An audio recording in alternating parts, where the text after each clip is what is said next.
atenção, atenção! Os Estados Unidos da América acabam de declarar guerra contra a Alemanha. Anos depois do começo da Grande Guerra, o pequeno exército americano está rumando para a Europa para lutar contra o mal alemão. Eles estão com tanta vontade de guerra que, mesmo segregados, milhares de soldados negros estão indo lutar no velho continente pelos valores americanos. Sejam bem-vindos a mais um episódio de Watchmen, o podcast oficial da série original da HBO.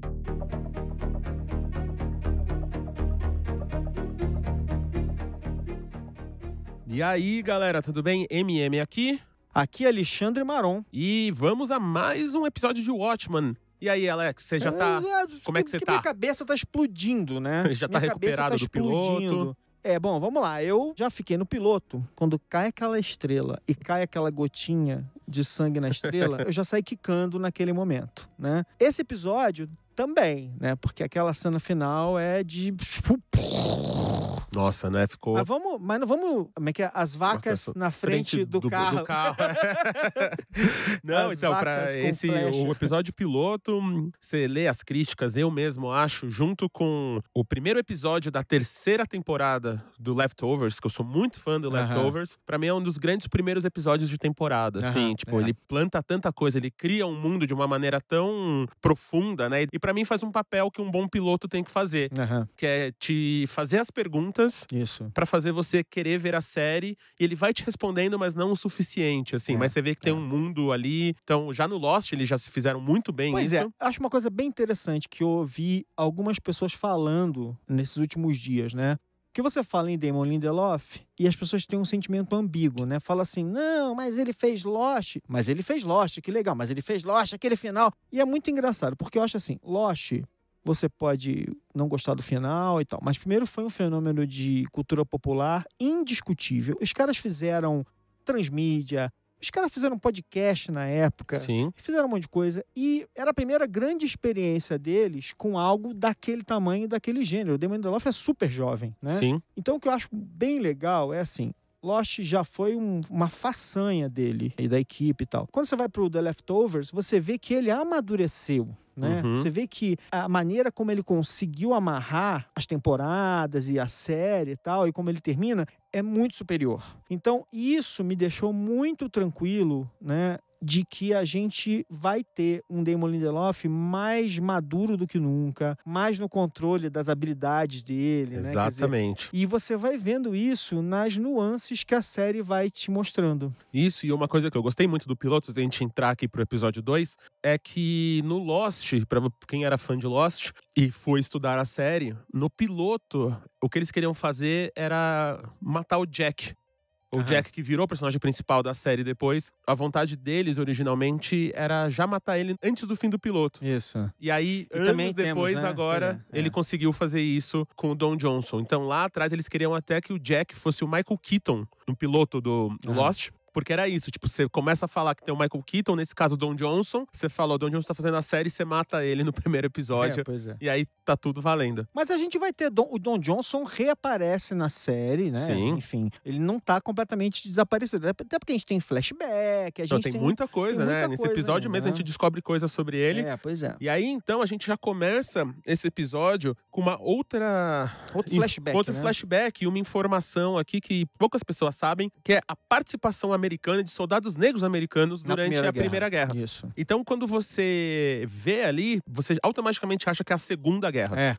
Porque a gente tá tão treinado, né, com o mal nazista, a gente tá tão... Os filmes, série... É tão forte no nosso imaginário popular que a gente acha que é a Segunda Guerra. Só que depois a gente descobre que é um negro que tava em Tulsa em 21, que tava lutando lá. Então, se é antes de 21, só teve uma guerra antes disso, que os Estados Unidos lutou contra a Alemanha. Isso. E é a Primeira Guerra. Então, é mais uma coisa que eles estão dando uma aula de história pra gente aqui. Porque aí caem aqueles bilhetes dos alemães. Isso. Meio que tentando aliciar, né, os soldados americanos. Tipo, pô, vocês estão lutando por esse país que segregou vocês e tal. A gente vem aqui, tipo... A escravidão no Brasil acabou em 1878, então os Estados Unidos foi 20, 30 anos antes, né? Então você vem ainda de uma galera que, tipo, são os filhos de escravos, né? São uma galera que ainda tava... Bom, e ainda viveria por muitas décadas, né? Por muitas décadas. E aí eles escolhem lutar. Nessa época, foi o começo do auge dos Estados Unidos, com a Europa destruída. Então, os Estados Unidos ainda não era a potência que a gente conhece hoje. Então, os Estados Unidos tinham um contingente muito menor. Se eu não me engano, era o 13º... Maior exército, né? Então, era um exército muito pequeno que estava na guerra. Só que alguns dos negros foram lutar.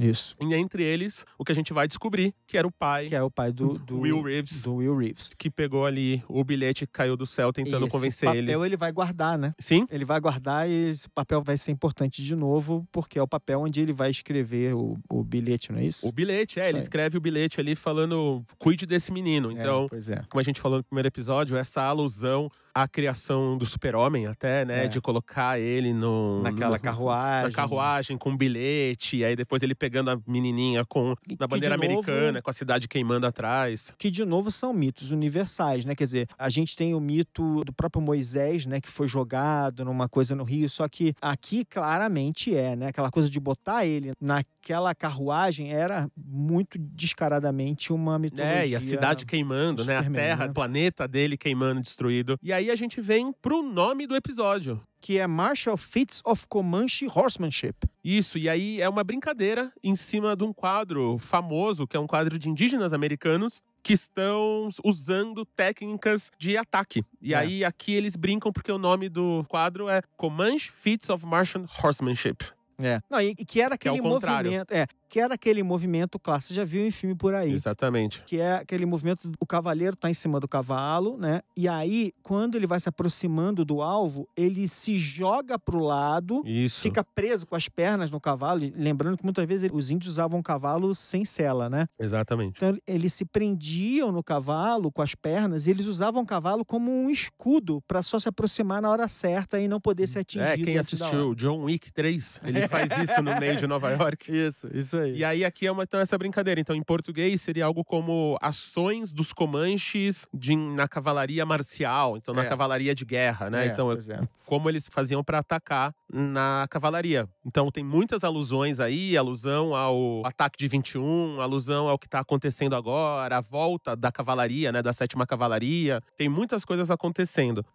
Mas já vamos aqui pro episódio agora, tipo, all-in. Vamos lá, no final do episódio 1, onde a gente parou, né? Aquela cena contundente lá. Aquele senhorzinho que tinha encontrado com a Ângela na porta da padaria, ela encontra ele parado ali naquela árvore com o chefe Judd pendurado e ele diz que matou o chefe Judd. Ele levantou, né? Tipo, 100 quilos. Que é a pergunta que ele faz pra ela. Né? Tipo, 200 libras? 90 quilos. 200 quilos. Libras. 200 libras ali. Então, um senhor numa cadeira de roda. Um senhor que a gente descobre nesse episódio que ele tem 105 anos. 105 anos. Falou que levantou o chefe de polícia. E ele sabia o que ele ia fazer, porque ele faz a pergunta pra ela antes, né? Então, ele estava planejando fazer aquilo. Então, a gente começa nesse momento, ela claramente não leva muita fé. Ela acha que é uma bravata do velhinho, né? Que ela olha pra ele e fala, você é muito frágil, imagina, você não teria como fazer isso, aquela coisa toda, né? Então ela leva ele pra padaria dela, a padaria que eles já se encontraram no começo do primeiro episódio meio que pra esconder ele, né? Pra esconder, porque ela tem que entender de onde ele veio, quem que é esse cara, né? Pois é.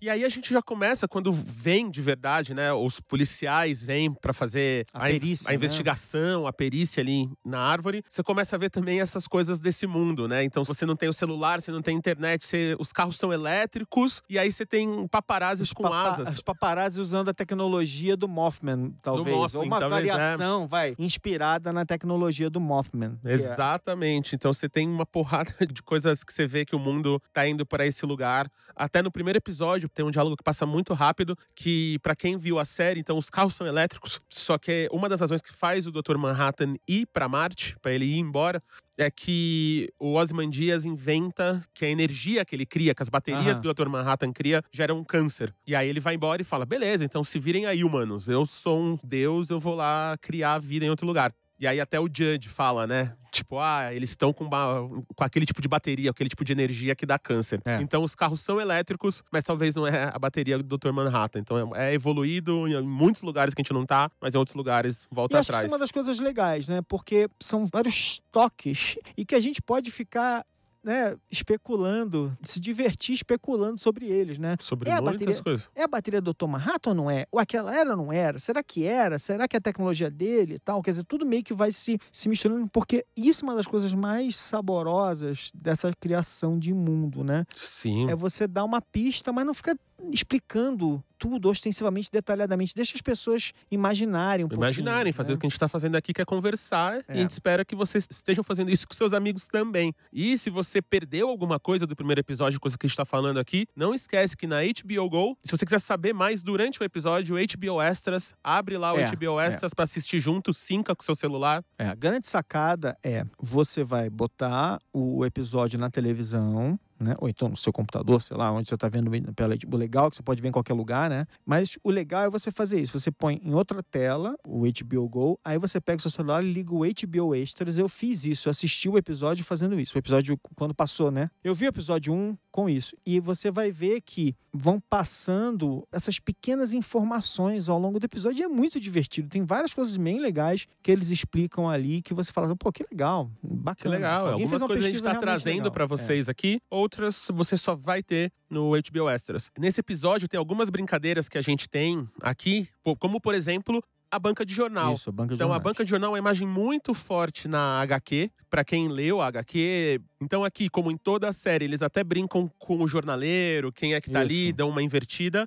E aí você lê a manchete dos jornais, e nessa manchete tem uma delas, que é que a chuva de Lula, que a gente viu no primeiro episódio, não aconteceu só em Tulsa, mas aconteceu em 4 cidades. E que os cientistas não sabem direito o que é essa chuva de Lula, não sabem explicar de onde veio esse negócio. Da onde vem. Então a galera tá acostumada, porque acontece há 30 anos. E essa aí vai aparecendo em vários lugares, né? A chuva de Lula, ela tá sendo citada no jornal, num telejornal, na televisão. Então você vai vendo essas informações, elas estão pinceladas. Então, amiguinha, sempre que você estiver vendo o Watchmen, você vai ter que prestar atenção ali. Vai ter não, né? Mas é mais gostoso você prestar atenção e notar o seguinte: sempre que tem alguma coisa na tela, nada é por acaso. Nada é por acaso, não. Esse episódio também foi dirigido pela Nicole Kassell. E você vê que eles realmente tomaram um cuidado para criar um mundo mesmo. Assim, ela deu uma entrevista até por causa do lançamento da série, que eles tinham o World Book, que era um livro com todas as informações desse mundo, que todo mundo tinha acesso. Então, da direção de arte, aos roteiristas, aos atores, todo mundo tinha acesso, porque eles realmente criaram o mundo do Watchmen, criaram essa Tulsa, criaram esse universo pra todo mundo estar na mesma página. E tudo que você vê tem um sentido, nada ali tá por acaso. É bom lembrar o seguinte: esses livros, que chamam muitas vezes de a Bíblia da série, eles não são incomuns, mas é incomum, por exemplo, você ter um já nesse ponto da série, né? Tipo, o Watchmen já começa com uma Bíblia de referência que foi escrita pelo showrunner e seus co-criadores para justamente dar essa coesão. E aí, de novo, eu volto na história da discussão da experiência do Lindelof com isso, né? Quem melhor do que o cara que fez séries tão complexas para colocar uma operação dessa de pé, né? Exatamente, faz todo sentido. Isso aí. E aí você tem até umas brincadeirinhas como o Red Scare, né? A ameaça vermelha. Que alguém zoa ele e fala mas você é um nazista. Ele, não, eu não sou nazista, eu sou um comunista. E aí você vê que ele tem um sotaque meio russo. Então, dos anos 80 na HQ, que tinha todo esse medo dos russos, um dos russos foi pro lado da polícia, e aí ele tá com uma máscara ali. Então, talvez é uma máscara, ele tá com a roupa da Adidas, bem com cara de russo mesmo, né? Aqueles memes que você vê na internet, como o russo se veste. Então, provavelmente, ele só pegou uma máscara de esqui que tava ali em algum lugar na própria delegacia e colocou na cara. E o Panda também, né? Tipo, você vê que a máscara dele tá toda zoada. Então, provavelmente, ele só tava precisando de uma máscara, achou uma máscara em algum lugar, de alguma festa infantil e usou. E é engraçado, porque alguns parecem levar isso às últimas consequências. São trajes super elaborados, como é o caso da Angela, né? Sim. E do próprio Looking Glass, né? Looking Glass. Um traje mega elaborado. Mas parece que tanto a Angela quanto o Looking Glass, se você for analisar, tem uma razão por trás, né? Isso. Eu imagino que em algum momento eles vão explicar, pelo menos esses personagens da onde esse que é meu vem. ponto. Tipo, alguns personagens chegam a um nível de detalhe na elaboração dos seus trajes muito grande. Outros parecem ser uma coisa meio jogada ali. Porque a própria máscara do Panda é uma máscara toda detonada, né? Tipo, parece que ele realmente pegou em qualquer lugar. Pois é. Daqui a gente vai fazer um flashback, né? Tem um outro flashback Agora que a gente vai percebendo que é um flashback meio assim aos poucos, né? Porque corta, mostra a hora, né? Quase meia-noite. 2 pra meia-noite. O Carl e a Angela estão dançando, namorando, aquela coisa assim. E aí você descobre que você tá no meio da noite branca, né? Da noite onde teve o atentado aí você vê a noite que eles estão ali na noite de Natal, estão na cultura americana, eles trocam presente, diferente da nossa. Eles trocam presente no dia 25, quando as crianças acordam. Então Papai Noel chega e coloca os presentes embaixo da árvore de noite, as crianças acordam e aí você troca o presente de manhã. Aqui a gente troca o presente à meia-noite. Isso. Então eles estão ali, eles não têm filhos ainda, porque os filhos são adotados. Eles estão dançando e é 2 pra meia-noite. Se você lembra do episódio passado, os 5 minutos pra meia-noite, os minutos pra meia-noite são importantes no Watchmen. Porque tem uma ligação com o relógio do Apocalipse, que é o relógio da destruição mútua, da destruição nuclear. Então, nos anos 80, esses minutos pra meia-noite eram muito importantes. E aqui eles voltam com isso.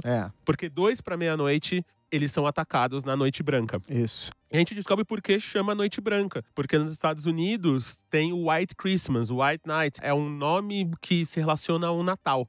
Porque quase sempre tá nevando, é uma noite de paz, uma noite com amigos, com amor, você tá ali. E eles são atacados pela 7ª Cavalaria, que invadem a casa dos policiais e matam quase muitos policiais da Força Policial de Tulsa. E obviamente foi um ataque sincronizado. Então, provavelmente, todo mundo deve ter sido atacado 2 minutos para meia-noite. Por que eu tô dizendo isso? E, de novo, eu tô fazendo uma meio especulação aqui, né? Primeiro, porque claramente, inclusive se você viu, vamos lembrar um pouco, o discurso da 7ª Cavalaria no primeiro episódio, você vê que ele tem frases tiradas das frases que o Rorschach falaria ou que estariam no diário dele. Então, eles usam termos do Rorschach e claramente essa ideia de fazer um ataque 2 minutos para meia-noite não é casual. Deve ter a ver com algo que estava escrito nos diários do Rorschach. Tem um simbolismo por trás disso. Todo um simbolismo. Isso. E aí a gente também descobre que os filhos da Angela são adotados, eram os filhos do parceiro dela. Parceiro dela, exatamente. Então, o Topher, as coisas estão... É por isso que ela vai perder a briga,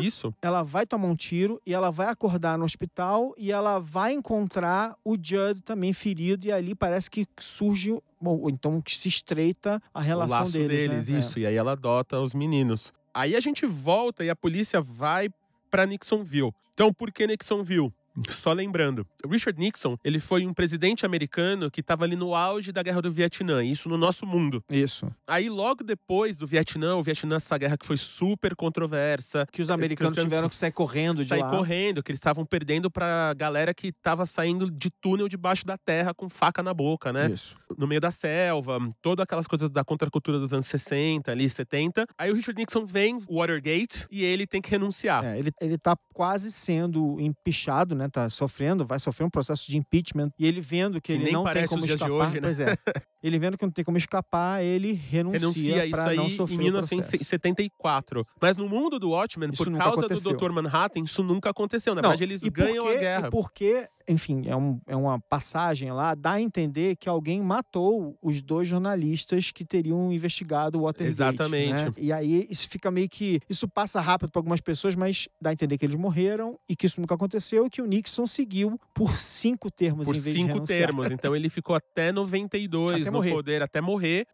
Que aí entra o Robert Redford. Como o Robert Redford era um ator, ele que criou o Festival de Sundance, apoia ONGs ambientais, ele é um super liberal, super de esquerda. A galera que é de ultradireita, então a galera que é da 7ª Cavalaria, que apoia o Rorschach, que é um herói de direita, né? Você vê como ele age, os textos dele e tal. Eles vivem em Nixonville, que é quase um dedo do meio pra galera que apoia o Redford. Isso. Então eles estão muito putos com isso. Inclusive, no final do primeiro episódio, ele é chamado por um locutor de rádio de aquele hippie que a gente tem na Casa Branca. The Sundancer in Chief, eles falam lá. Então, o Sundancer, que é o festival dele, o chefe Sundance, né? O chefe. E aí eles vão fazer um ataque e o líder desse ataque é o Red Scare. É o Red Scare, então invertendo tudo. E aí tem uma imagem muito forte, que é uma imagem quando você vê os ataques em qualquer comunidade aqui no Brasil, da polícia, nos Estados Unidos, comunidades pobres, são os policiais descendo a porrada nos brancos. Então, aqui já é uma outra inversão que os brancos estão super contra as políticas do Redford. E o policial falando, mano, vocês são lixo, a gente tem que pegar vocês e vocês sabem o que tá acontecendo, então vamos lá. E eles descem a porrada. E vão fazer centenas de prisões, né? Quer dizer, vamos ter ali um monte de gente presa. Aí vai levar toda essa galera pra aquela Guantánamo que a gente viu no primeiro episódio. Aí nesse meio do caminho, a Angela, ela vai pro museu. Ela tá intrigadíssima com o Will, né? Com o Will. Quem é esse cara? Quem é esse senhorzinho que... Então ela pega ali o DNA dele e tal, no momento que ela tá na padaria, e leva esse DNA pra esse lugar que é o museu. Esse museu, ele conta a história dos negros em Oklahoma. Então você vê ali que você tem holograma, né? Hologramas incríveis. Mais uma vez a gente vendo que a tecnologia tá desequilibrada, né? Desequilibrada, exatamente. Os caras não têm internet, mas tem, assim... E aí a gente descobre a história do Tag, do início do primeiro episódio, que é o que aconteceu no ataque racial de 21, que Tulsa era conhecido como a Black Wall Street, a Wall Street negra, e que hoje, se você colocar o seu DNA ali e provar que você é um descendente, principalmente de escravo, você ganha como se fosse aqui no Brasil um Bolsa Família, uma cota. Então você para de pagar imposto e você deve ganhar uma grana ali. O que seriam as Redfordations. As Redfordations. Então quando a Angela entra, ou tem parte das Redfordations. Tem uns brancos ali com os cartazes, né? Quando o Topher briga com o moleque na escola, ele pergunta pra ela no primeiro episódio. Isso, lembra disso no primeiro episódio, então? No primeiro episódio, quando o molequinho ruivinho fala pra ela, você comprou essa sua padaria com seus Redfordations e o moleque bate. Isso é exatamente a comparação aqui no Brasil com a ideia do Bolsa Família, com a ideia dessas bolsas do governo, que a gente fala, os caras não estão fazendo nada, e aí você fica puto que você não tá ganhando. Então, só dar uma explicação pra quem não entende o que quer dizer isso, que nos Estados Unidos tem uma discussão muito grande sobre reparações. Os reparations são, se você é uma minoria, somente a minoria negra que foi escravizada, você já começou pra trás. Você já começou sendo explorado, você já tem todo esse preconceito pra cima de você. E tem um estudo muito grande que muito provavelmente você precisa de uma ajuda oficial. Você precisa ter uma aceleração mesmo, né, no seu desenvolvimento. Então, essas reparações vêm uma reparação histórica de, já que a gente não conseguiu ajudar o seu antepassado, a gente vai te ajudar. E isso é tão importante que até pauta da eleição de 2020. Então, na eleição do ano que vem, vários candidatos, nos últimos debates, estão comentando isso. Então, o Lindelof aqui, quando ele gravou a série ano passado, ele já estava vendo esse movimento, já colocou aqui. E aí vem que os brancos, assim como aqui no Brasil tem essa dualidade direita-esquerda, essa dualidade de pontos de vista, eles estão muito putos que os negros estão recebendo esse apoio. E isso dá pra ver em coisinhas pequenas. Então, desde o pod, antes deles fazerem o ataque, a polícia fazer o ataque na 7ª Cavalaria, que tem a primeira interrogação do Looking Glass, ele vira pro cara e pergunta, você acha que todos os americanos devem pagar impostos? E o cara fala, sim. Porque, aliás, é uma das questões clássicas, né? A ideia de que imposto é um assalto ao cidadão. E há várias correntes que têm esse tipo de pensamento. Então, essa pergunta é bem forte para ver o que o cara pensa a respeito disso. O cara pensa, porque aqui os Redfordations são isso, né? Os Redfordations você tem. E isso é bom lembrar que quem estava usando o HBO Extras desde o primeiro episódio, eles já chegam a dar uma pista do que seriam as Redfordations na passagem dos extras. É muito legal. Na hora que o menino cita isso no primeiro episódio, eles já explicavam mais ou menos. E a gente guardou pra esse porque o primeiro episódio teve muita informação. Isso. Aliás, é bom lembrar disso, gente. Tipo assim, você vê uma coisa no episódio, você acha não tá muito bem explicada? Calma. Calma. Não tem essas pontas soltas assim não, viu? Tudo vai meio que se encaixando depois. E aí tem uma coisa de personagem ali que, como todo bom super-herói vigilante, eles têm algum trauma infantil, né? Então, seja o Batman, o Super-Homem, todos esses caras. A Angela também tem um trauma com os pais, né? Então, ela tem, no museu ali, ela dá uma comentada, tem um trauma com os pais dela. E aí a gente vai pra casa do Looking Glass. O Looking Glass tá vendo televisão e comendo. E ele faz outra imagem clássica. Muito parecida com o Rorschach, né? Que é o Rorschach, que ele tá comendo feijão. Tá comendo feijão enlatado vendo televisão. E ele não tira a máscara. Ele só deixa a máscara em cima do nariz, com a boca livre. E é uma cena muito, muito presente que o Rorschach faz muito na HQ. Aí a gente vai voltar, né? Vai aparecer bem o tal do American Hero Story. A gente vai ter mais informações sobre American Hero Story. O que que é esse programa, como ele é feito, qual é a estrutura cênica dele, como é que são os figurinos. Você vai começando a ver cenas da série. Não é só uma animação como na primeira vez, né? Então você começa a ter mais informações e começar a pirar nessa construção, né? De que eles estão recontando as histórias passadas, né? Então aqui era isso. Então aqui eles estão usando, como o Lindelof falou nas entrevistas, que a HQ original seria o Velho Testamento. Aqui é uma série de TV. Então ele tá contando a história dos primeiros heróis quase 100 anos atrás, nos anos 30, 40. Você tá contando essa história que é a história da HQ. E aqui a gente tá focando no Hura Justice, que é o fundador dos Minutemen. Né? Isso aí. Que é um dos fundadores, um dos personagens principais do Minutemen, que foi quem deu ideia. O trabalho dele foi quem começou o grupo. Pois é. Vamos lá, vamos pra casa do chefe Judd, onde tá todo mundo ali agora, né? Tá rolando a investigação, tá todo mundo mobilizado. E na casa do chefe Judd tá a Angela. Eles eram amigos, a família, aquela coisa toda. Quando ela conversou com o Will, ele fala sobre a ideia de que o chefe Judd teria esqueletos no armário. Exatamente. E aí a gente vai ter um momento de espelhamento de novo, né? Assim como na HQ original, o Rorschach entra no apartamento do Blake e descobre que ele é o comediante porque abre um compartimento e encontra as roupas dele. A Angela entra no quarto usando um óculos muito parecido com os óculos usados pelo Night Owl, né? Isso aí. E aí ela abre o armário e ela encontra... E eu juro assim, o que ela vai encontrar, né? Será que ele é alguma... Né, ela encontra um uniforme da Ku Klux Klan, né? Isso, então ela encontra esse uniforme O que significa isso exatamente, a gente não sabe do supremacista branco dentro do chefe de polícia. Então a gente já questionou isso no primeiro episódio. Que aquela foto que aparece dele com o pai. É ele com o pai, ou ele com o cara mais velho. Ele é o único cara que não usa máscara, né? E ele ainda usa um chapéu branco, então ele é super reconhecível. Ele mora numa casa meio distante, então pra atacar ele sempre não seria difícil. E aí acontece isso ainda, ela literalmente encontrou... Será que tem alguma coisa por trás do chefe dela? O chefe Judd era mais do que ele parecia? Será que ele... Enfim, a gente vai ficar aqui ainda com essa ideia na cabeça quicando ainda, né? E aí a gente vai fazer uma passagem, a Angela vai conversar com o filho dela de novo, o Topher, e o Topher tá brincando ali com um brinquedinho de metal magnético, que levita, né? magnético, levita, e ele tá construindo um castelo. E tem um detalhe ali que a gente percebeu... Que parece, né? Que é um castelo que é muito parecido com o castelo que o Dr. Manhattan tá construindo em Marte, que também é destruído. Também então o Topher aparece numa cena ali lateral, né? Então no primeiro episódio o Dr. Manhattan tá dirigindo o castelo que ele destrói. E é muito parecido com o castelo do mestre. Porque o Topher, ele tá contrariado e aí ele faz o castelo se desmontar. Você vê, aquela cena lembra a cena do Dr. Manhattan. E aquele castelo parece com o castelo daquele cara, né? Do mestre. Então a gente também não falou dele no primeiro episódio, mas vamos entrar aqui. Quem que é o mestre? Então a gente não comentou porque essa história é muito mistério. Essa história é muito doida.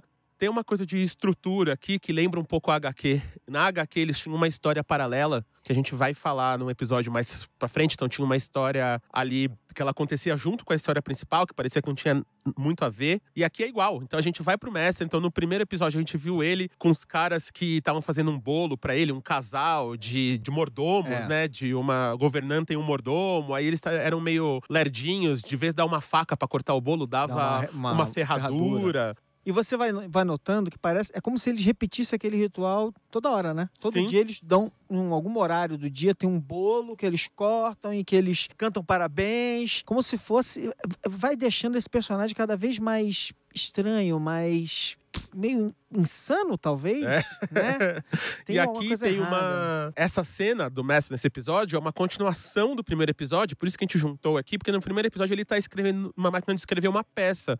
Que é uma peça sobre o filho do relojoeiro, ou do fazedor de relógios, o criador de relógios. Demonstra, né, um interesse por relógios, né? Exatamente, tem muita coisa de relógio ali. Então é The Watchmaker's Son, a peça. E nesse episódio a gente vê eles encenando a peça. Isso. E aí é uma cena que, pra mim, é a minha cena favorita do episódio. É a melhor cena do episódio. Que eles estão fazendo essa peça nesse lugar, né? Tipo, no subsolo do castelo e tal. E aí você vê o quão de sadismo o mestre tem, que é o Jeremy Irons, o grande Jeremy Irons, que é um mestre da atuação ali. Tá e você vê o quanto de sadismo que ele sabe a história de cor, ele tá atuando, ele tá muito feliz de ver. E aí, na hora que o personagem, o John, que é um nome também. Então acho que a gente pode falar aqui essa história... A história do Dr. Manhattan. Então o que ele conta ali, o que ele tá dramatizando É a história da criação do Dr. Manhattan. Então vamos lá. Vai nos quadrinhos pra você curtir em detalhes, mas presta atenção nessa história. Então, a gente não vai entrar em muitos detalhes da história que você viu a peça. Você viu que é um cara que entra num lugar e ele é destruído.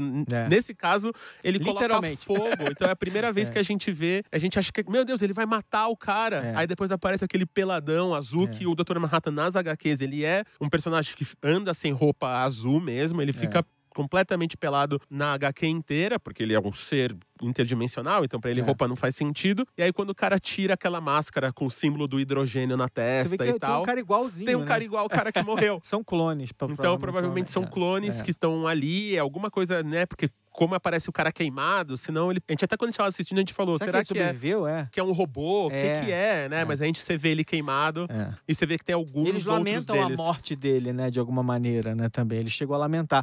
Mas enfim, aquele é o Dr. Manhattan e parece ser a origem do Dr. Manhattan. Vale a pena ler os quadrinhos. Vale, porque é uma cena que eu acho muito bonita na HQ, que é a criação do Dr. Manhattan. E aqui ele faz nessa peça que vai do bonito pro grotesco. Pro grotesco, em um segundo, né? E bom, aí pra amarrar o final do episódio, né? A Angela tentou descobrir algo e a gente não sabe se ela vai gostar da resposta, né? Sim.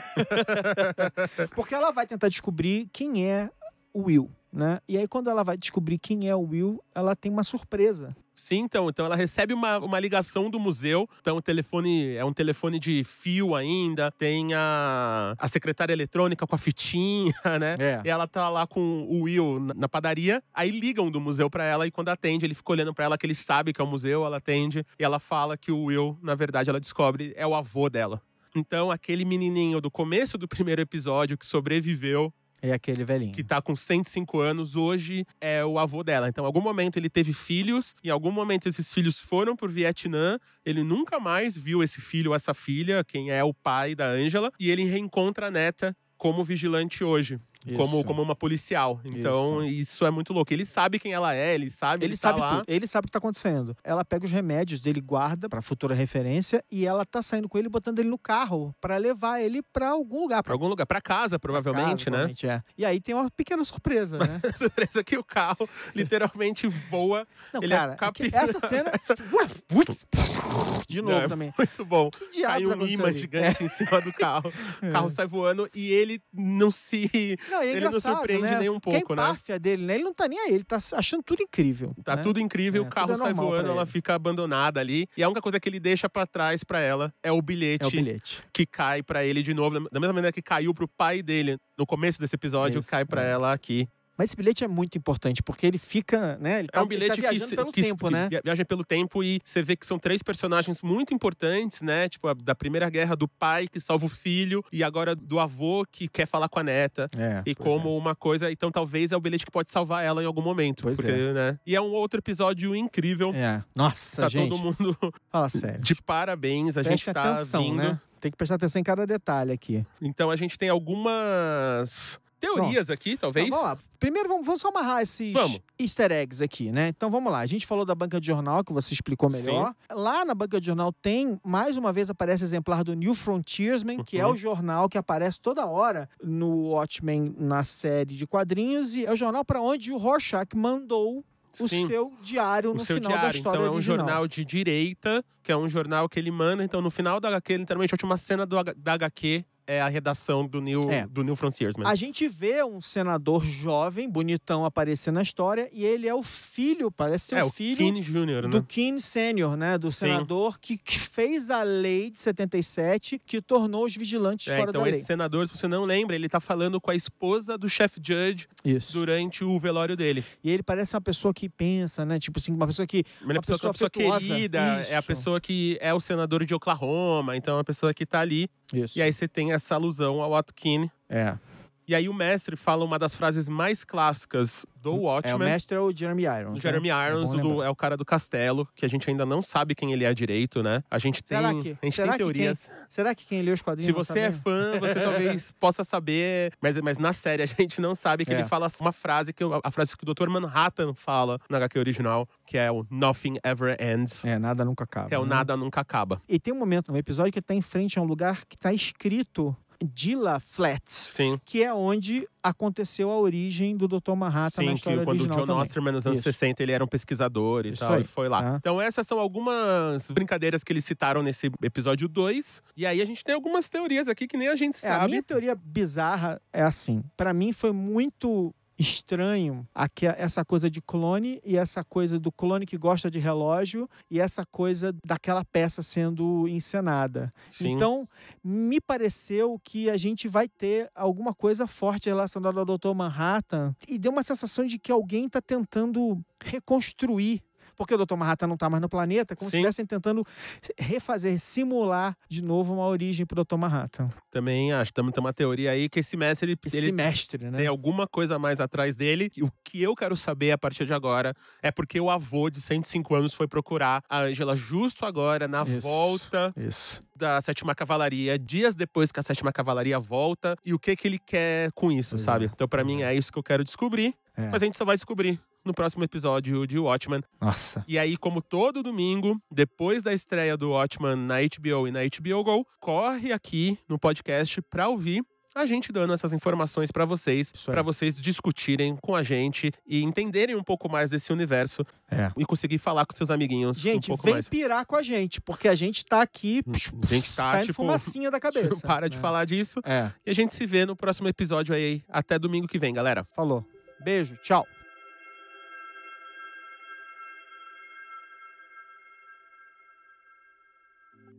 Você acabou de ouvir o podcast oficial da série original da HBO, Watchmen, escrito, dirigido e apresentado por Alexandre Maron e M.M. Isidoro, produzido por Guilherme Pinheiro, editado por Jéssica Correia e é uma produção da Ampere da HBO. Ampere.